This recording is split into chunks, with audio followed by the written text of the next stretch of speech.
aritimise. And I think that's the attitude that you should adopt. Kuti inandiniswe negoli. Uye futhi haifaniri kuovertake because once wanaro mumwoyo mako, trust me, zvinokunetsa kuita zvimwe zvinhu muupenyu. Uzongofunga kuti haurari, you won't find peace because ungofunga atenga mota, asitenga imba, asitechichichi. Go your own route, ita zvauri kuita iwewe. Because ucharamba ende yahamire, that's the unfortunate thing. Munhu iyeye haambofi akamira. Iwewe ndiwe unoramba uri pano one.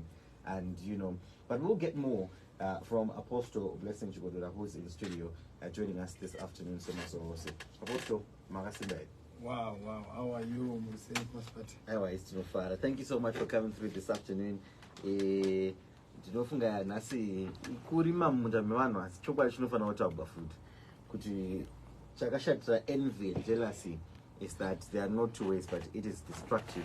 And once you get to that point where godo razara mwoyo, andifunga kuti nyangobudiriro chaiyo inokwanisa kuwanika. Saka totangira papi Apostle pakuvhiya nyaya yedu yekuti envy and jealousy shuwaka kungokudzosera kumashure chete. Yeah, wow, that's a very powerful topic, the destruction of jealousy and envy. I think Chokutanga is to be able to explain and define what is Jagada Kufanana, jealousy and envy, but at the end of the day, they are two different things. So jealousy is when you are worried by someone, you are worried with someone trying to take what is yours. Right. Your place, your wife, your anything. So you are worried with, I might lose something. So you get jealous that I might lose something.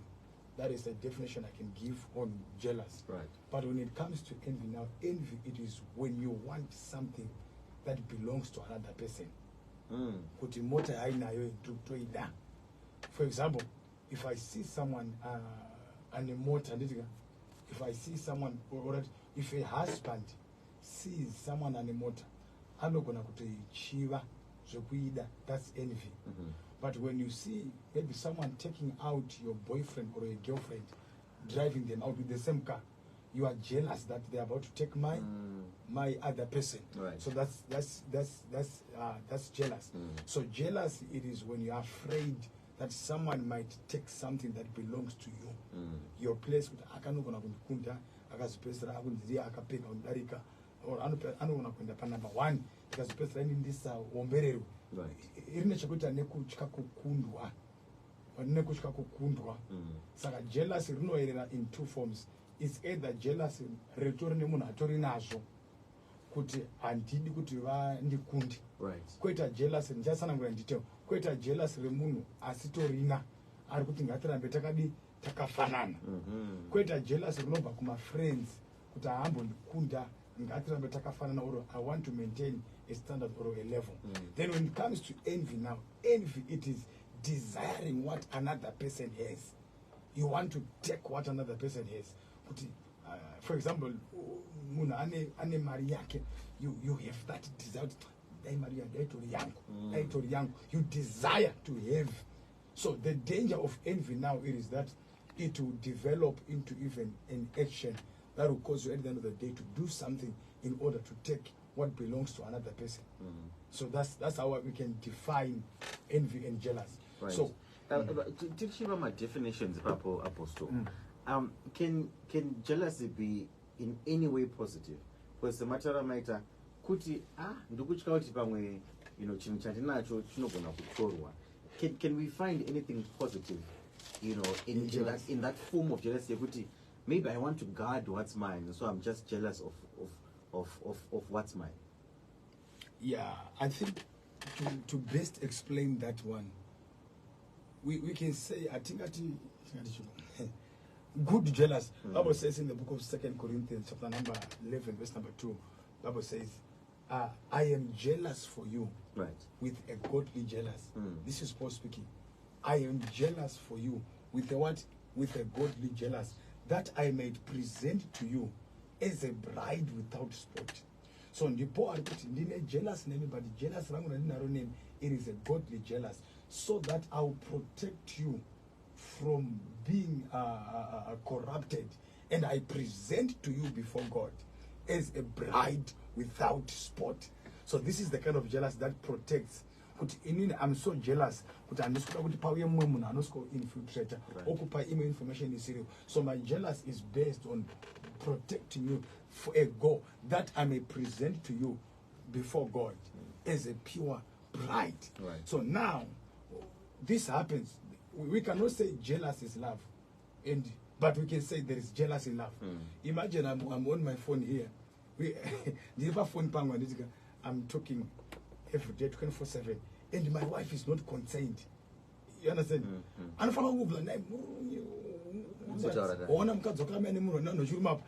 If you don't trust, but jealous but you can just feel no man.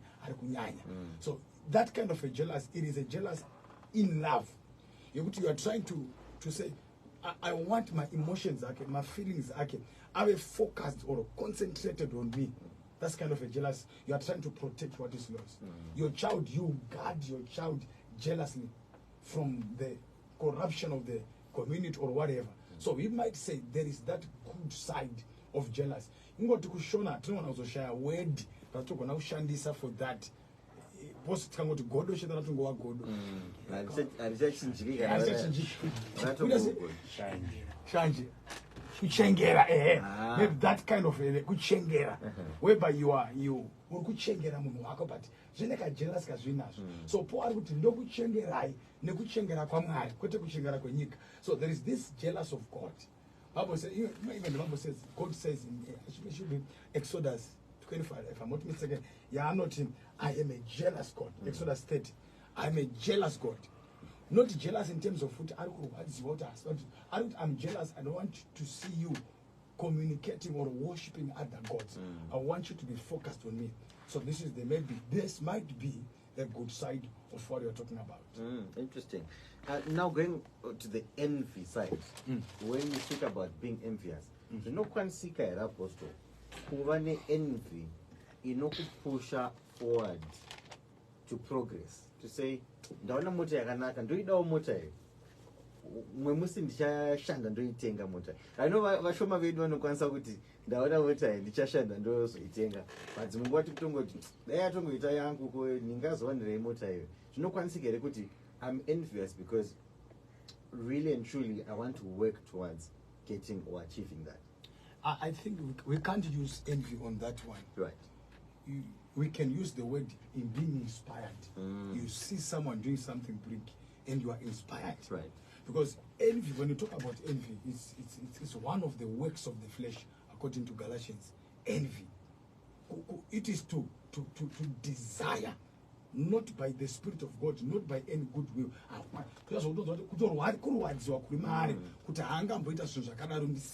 So I must have it. Look what David did. When David saw the wife of Uriah, that was not jealous, that was envy. No, but actually desired to chida. Look at what he did. No, but I told him, no, but watanai. I put the watanai. No, but Uriah. Because I don't know what I know, but I can't want to move up. No, but what can I do? In order to keep this, I have to kill. So that's envy. So there are people who, when they desire something, they can go out of their way, they can do anything, they can kill, they can steal, they can murder, they can lie, they can manipulate in order to get that. So it's different now from a person who is inspired. Maybe you see someone, a young business person doing well, and you are inspired. I also want to do this. It is coming from my feelings are right, not to in a competitive manner, like maybe without competition, not to go now. So that's it. Interesting. Now, Apostle, you know, Gonah, to go deep, I'm sort of people like, because I'm trying to understand how someone can be jealous of someone for no reason.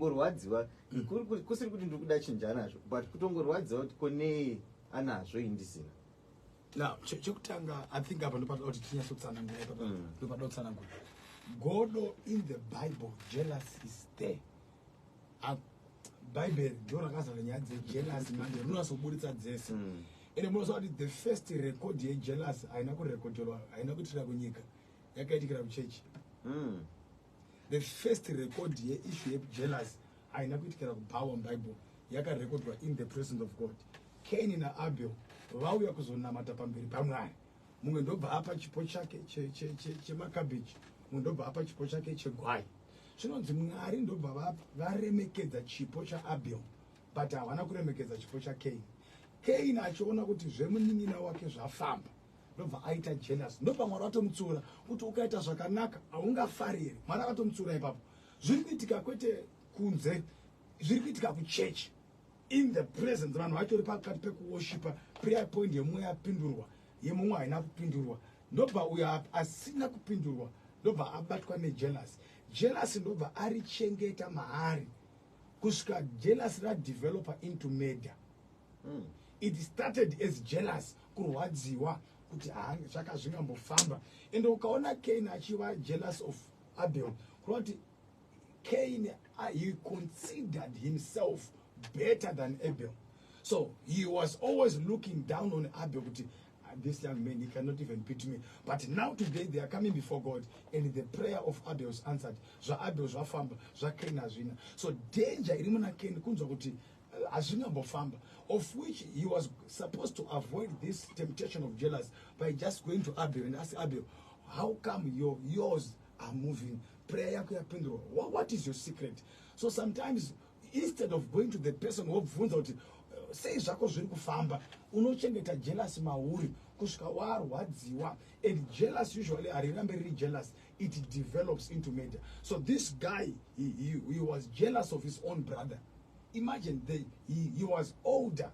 He's the older brother of this guy Abel. So he kept this jealous in him until the jealous grew. Chiramba ichikura kusvika ati kune munin'ina handi yekumunda. Vakumunda ikoko ndobva atora bonza, ndobva aponda munin'ina, which means it started as jealous, and jealous developed into murder. Vazhinji vanozopedzera vakuzoauraya, aita zvakati. It starts from the level of jealous. Noti jealous pachezvaro ndo kindergarten or ndo preschool yekupinda muuroi. That's witchcraft. Unotograduate. Vakazonoroya vese vakatangira mulevel rejealous kuti vana vaka vangambororwa vangu vasina, vana vaka vangambobudirira vangu vasina. So ukatona uri munhu ane jealous, kana munhu akatenga mota unonzwa kurwadziwa, munhu akanzi ari kubudirira unonzwa zvichikubata, kureva kuti utori muroyi ari kutotrenwa zvishoma nezvishoma, manje unograduate unonga kubuda usiku. So it starts as jealous. Why are they better than me? So usually what happens is this: there are people which you don't consider them to be better than you. So when they begin to prove to you that they are better than you want to prove a point. This is what happened to the brothers of Joseph. Joseph paanorota hope when he had a dream. Wakaudza madzikoma ake, madzikoma instead of celebrating kuti tine murote mumusha medu, vanonzi they were so jealous and they hated him. So jealousy developed into hatred, and hatred developed into selling away. Instead of saying,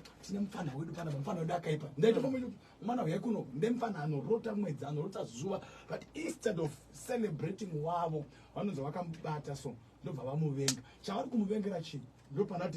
jealousy even usina. Never could. Remember, these are the brothers of Joseph. Joseph. Joseph is the younger brother.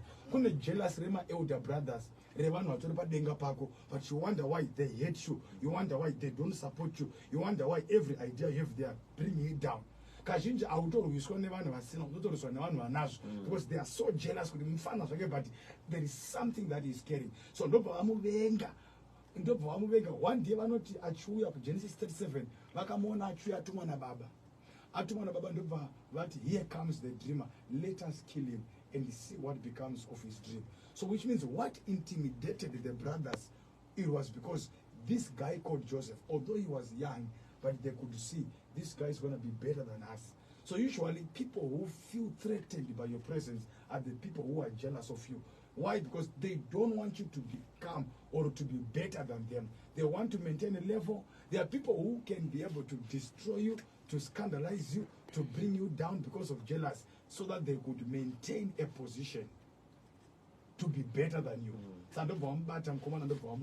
Because of jealousy. This is what happens. This is what happens whenever people are, and usually ukaona jealousy richikubata as an individual, it is a sign yekuti Satan is close to you. It's a matter of time. You begin to kill. It's a matter of time. You begin to destroy people. So it comes as jealous when you consider yourself better than other people, yet you are nothing. Bible says, if any man considers himself to be anything, actually is what? He's nothing. He pride. Jealous is the highest level of pride. You were just supposed to submit and say, Gonah say, what about it? Huh? And you go not to use how are you? Can you please share with me? How are you praying? What about it? But you sub funds a manj, jealous of it. Ukaona mnakafeka hembe yake akanaka so. Yakanaka only go on hembe do die. Right. Instead of moving makaitenga park, unashoda mna jealous. Hadi kunzi ndio wakamuza pa wakaitenga. Anopinda town utangira downtown unokwa gumbas. Ago tell town yes. I get 5 hours, 7 hours achitaka uti wana chat.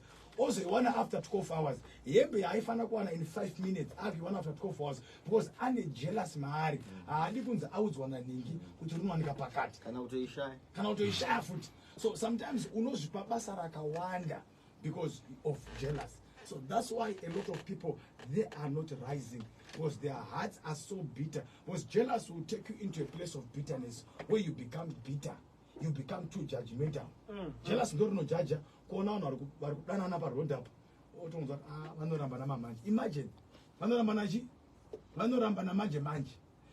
what you have now developed yourself into a prophet. You are now prophesying, not by the Spirit of God, but by jealous. Which you begin to prophesy. It will end in tears because of jealous.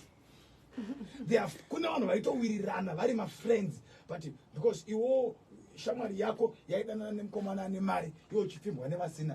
Instead they would say, shamari, what's your secret? You always attractive. Why am I attracting of some sort? Instead of you become jealous. So by being jealous of your friends, or instead of just say, what's your secret? You become jealous. And at the end of the day, because of jealous, you can go on and never say one holds a boyfriend. No, that can't be also when you just want a boyfriend, Aisha, young to go net. Also, after 4 months, your friend now is dating the boyfriend. Whatever nature say, because you're really jealous. So you must be very careful. I was teaching someone, Maxine Chimut, jealous.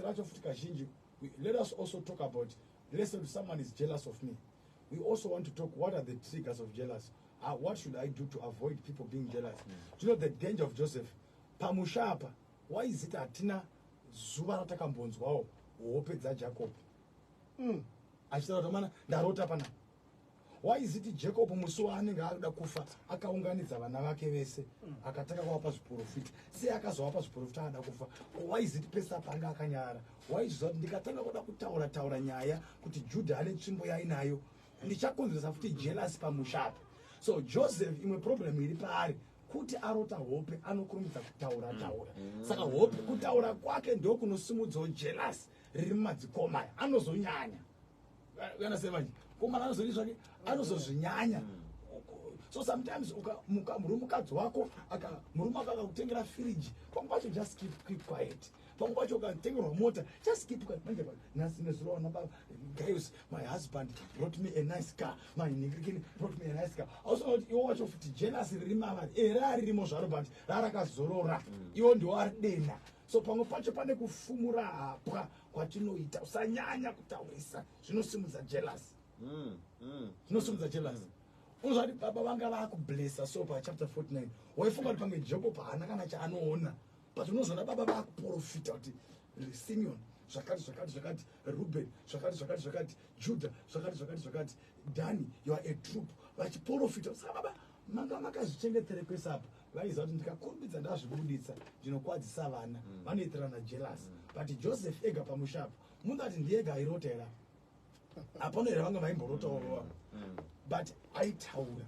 So Taura Kwaka Sumuza jealous. So sometimes kutaura kwako nyaya dzauri kuronga, kutaura kwako maplans ako, pamwe pacho vanhu ngavazongoona zvarongeka, ngavazongoona wane mota, ngavazongoona wa UK, ngavazongoona wakakati. Ndakuna vanhu vakakura newe vekuti varongofunga pamwe tiri musame level, you never become anything. So when you tell them too much of your victories, they might not feel well.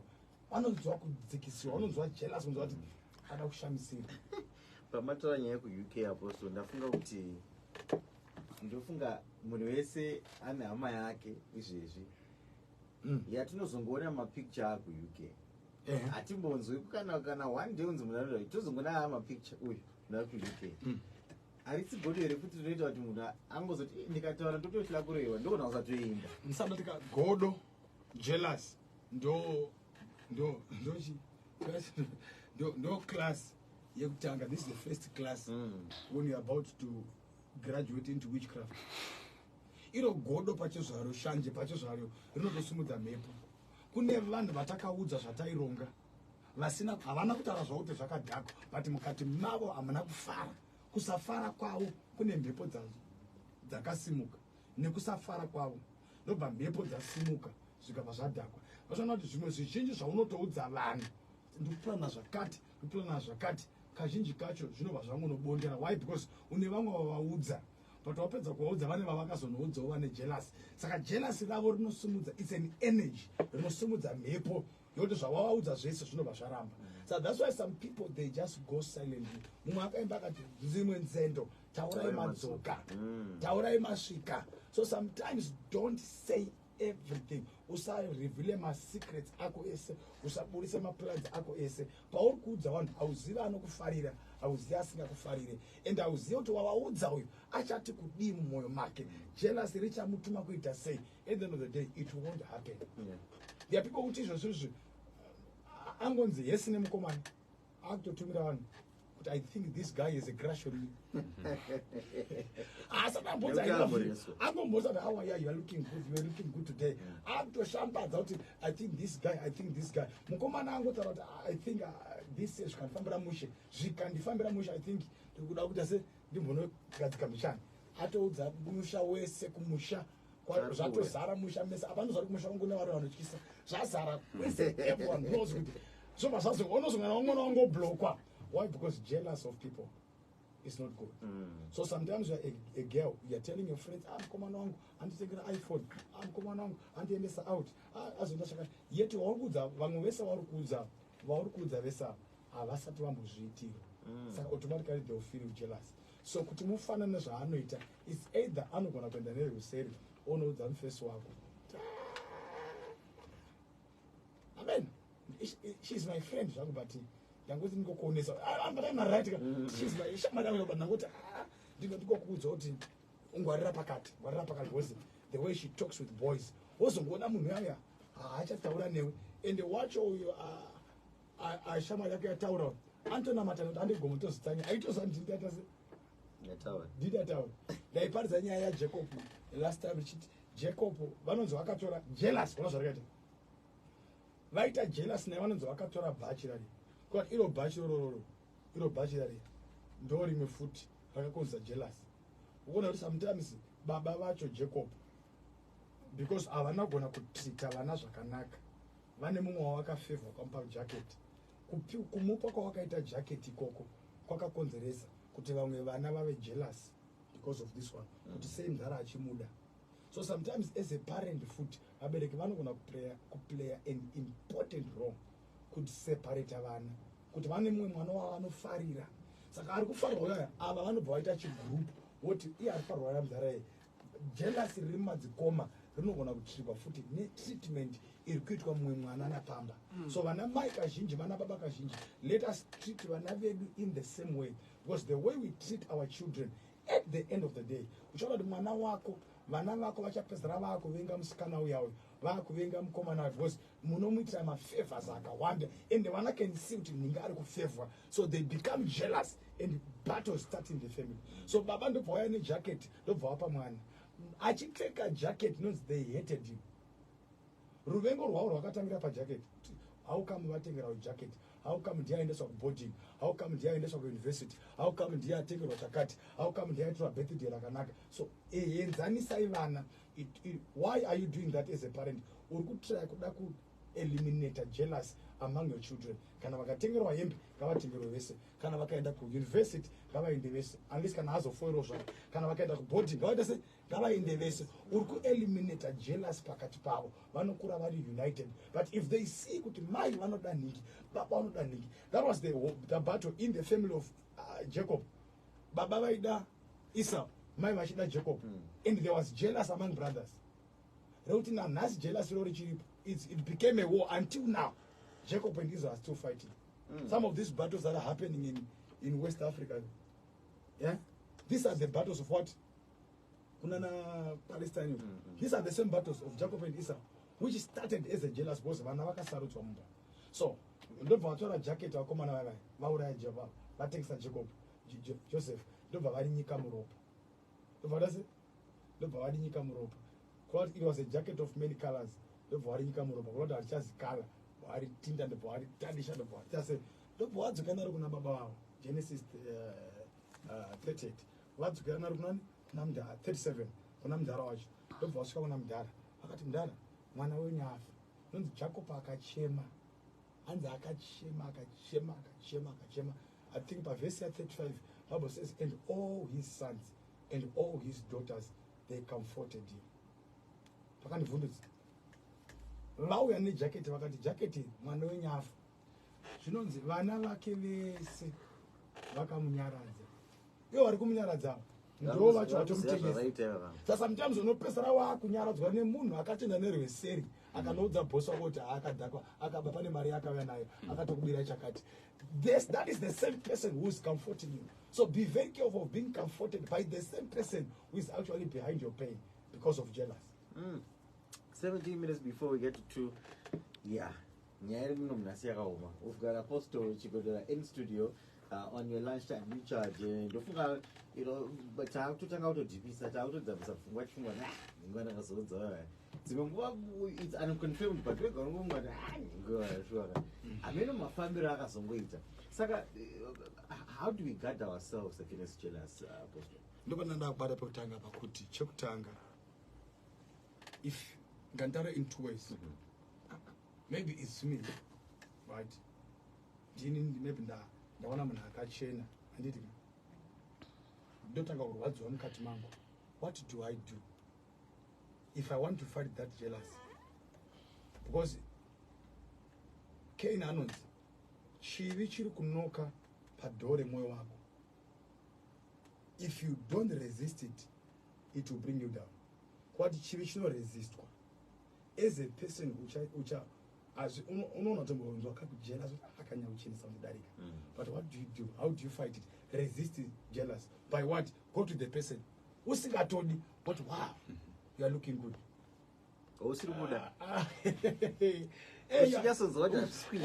You are trying to resist that feeling. You fight it. My makachena. My makaro was smart. Boss, mauri mungu kurwadza kuti munhu akachena but kuti ukomente manje. Uri kunzwa jealous kuti akana ndotomukunda just go say wow you are looking smart. Pakaiteka kupi. Out of love, you are fighting and resisting jealous. Number 2, like what the mistake of Joseph was telling everything to the brothers. Achinzwa. Zvakadena jealous rimavari. Zvimwe zvezvinhu, don't say everything. Don't say everything. It's not everyone who is smiling at you who loves you. Some they are smiling but with the hidden agendas. So don't sometimes keep it to yourself. Whatever you're doing, keep it to yourself. And you will watch you. Sometimes when you feel jealous, it's not a good feeling. You must always resist it. You know, so sometimes help me to overcome this feeling. I don't like what I'm feeling. Fill my heart with love. I think I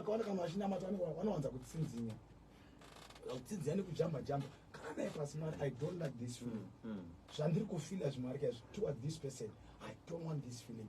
help me to overcome it. As you ask God to help you, and you overcome jealousy. And sometimes the reason why you end up being jealous of someone, you are not contained with what you have.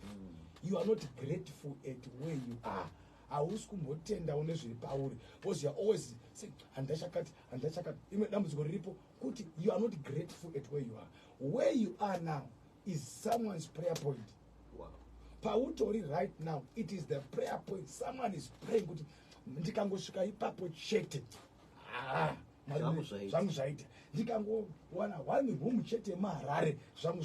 Where you are, sometimes you fail to be grateful at where you are because of what you don't have. So you look at other people who are doing better than you and you become jealous. Let those who are doing better than you inspire you to become great in life. When God blesses your neighbor, don't be jealous. It is a sign that God is in the neighborhood. You might be next in line. And when you see someone maybe makaenda mese kuchikoro, and you see making impact, doing great things, it is assurance that it is assurance that it is possible that I'll go forward. So many people, because we compete, to not compete. Jealous birth is competition. You begin to compete. So when you are in a competition now, you are there to prove a point. You want to prove a point. When I prove a point, I want to prove I can do it. I want to prove I am better. I want to prove this. So at the end of the day, you exhaust yourself. You exhaust yourself. You enter into unnecessary debt. Because jealous in a competition. Jealous in a competition. Brazilian,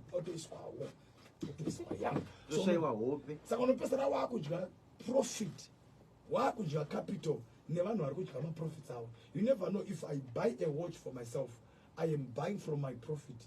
But if you buy a watch at your level, I also go up a level, but because of jealous, you buy a watch out of your capital. So at the end of the day, I continue in business, and you are seated at home with your watch, and jealous increases. And you begin to see other people making impact. Other people making impact. Number 4, don't look down on other people. Don't consider yourself to be better than other people.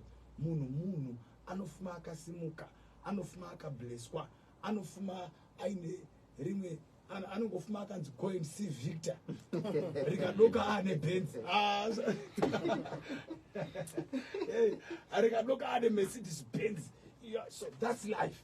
So be contained with where you are. Be grateful of where you are. And praise God for the next level that is about to come.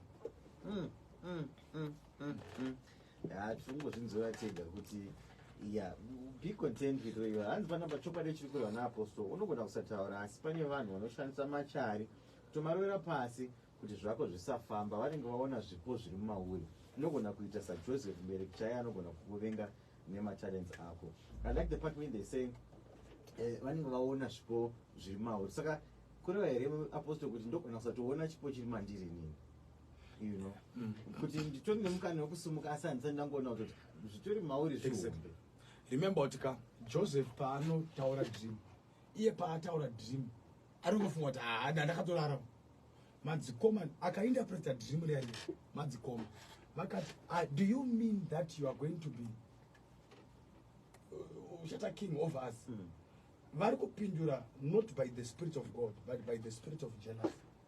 So sometimes there are people who can see what you are carrying before you notice it. So you wonder why. So Joseph, Genesis 37 verse 21. And when they looked at him, they said, here comes the dreamer. Let us kill him and see what becomes of the dream. Now, discussion here to anyway. But here what has to zero foot. But before us, she can discussion here to Gati Murai to that corner of the dream. So he's wondering, why are they doing this to me? So sometimes you are wondering, why are they doing this to me? What you are carrying irritates the demons that are in them. What you are carrying, they can see it. They might not say it, but they have seen it. Imagine David is in the wilderness and Saul is in the palace, but Saul is so jealous. You know, David, I told it what do you call it, this one? The hub. The hub. Yeah? So I got I go to that banga so but a spirit, yeah, but it's already a demon. Jealousy is actually a spirit that is not good. So you wonder, well, these people, they have everything, but they are against me. They have money, but they are against me. They are married, they are against me. They have got cars, but they are against me. They have got everything. But they want me to remain where I am. They can see that you are carrying something. So what you are carrying causes them to be jealous because they know that Mordecai, Haman knows there, but Mordecai anogara pagedi. But why is it Haman arimukati anovenga Mordecai pagedi? Kuzoti Haman ndiri mukati nhasi but mangwana ndienda panze mfana ari pagedi anopinda mukati. Why is it vari mukati vari kuita jealous nevari kunze? Kusava kuti vari mukati vari kuzviziva kuti vari kunze vanopinda futi mukati mamanje. Anenze vanzwa apostle panhasi tomboisira pano tombodzeya kuti shuwa tiri papi negodo redu nevamwe uye tikuenda sei mberi. I like what you said about kugara pasina mwari kuti izvi handidi godo andinaro. It's a feeling kuti mwari I don't like what I'm feeling. I don't like what I'm feeling. Ndibatsire mwari zvandiri kufila izvi handisi kuzvida. Help me. Zvibude mwoyo mangu. Ngazvibude. Wotozvinamatira. Saka chinhu sakati jealousy redevelop kurichengeta. Kurichengeta. Unokura. Rakaini rakatanga ringo jealousy kuti apindurwe. After some time achiramba achizvifunga. Achiramba achizvifunga. Then ndobva yadevelop. And now you want to act on it. It became a man. It started as jealous. Jealous tend to murder. That's what.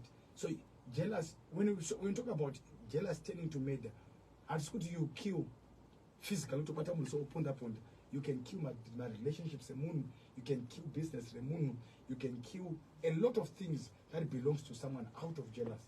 You can go ahead and kill repetition because of jealous. Repetition. Yeah.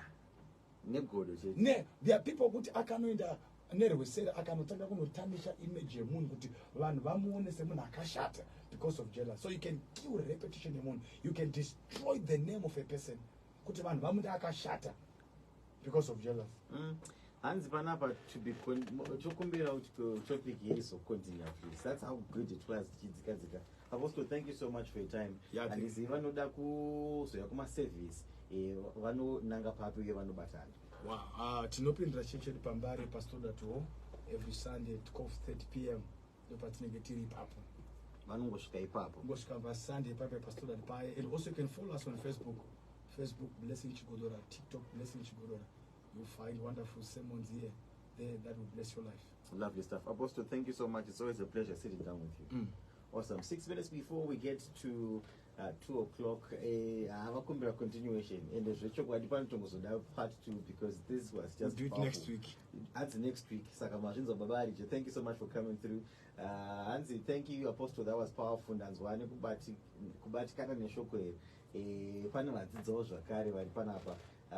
didn't tell me your name, but thank you so much for coming through. But for today, we'll leave it right here on Lunchtime Recharge. Taking us to the news at 2 o'clock.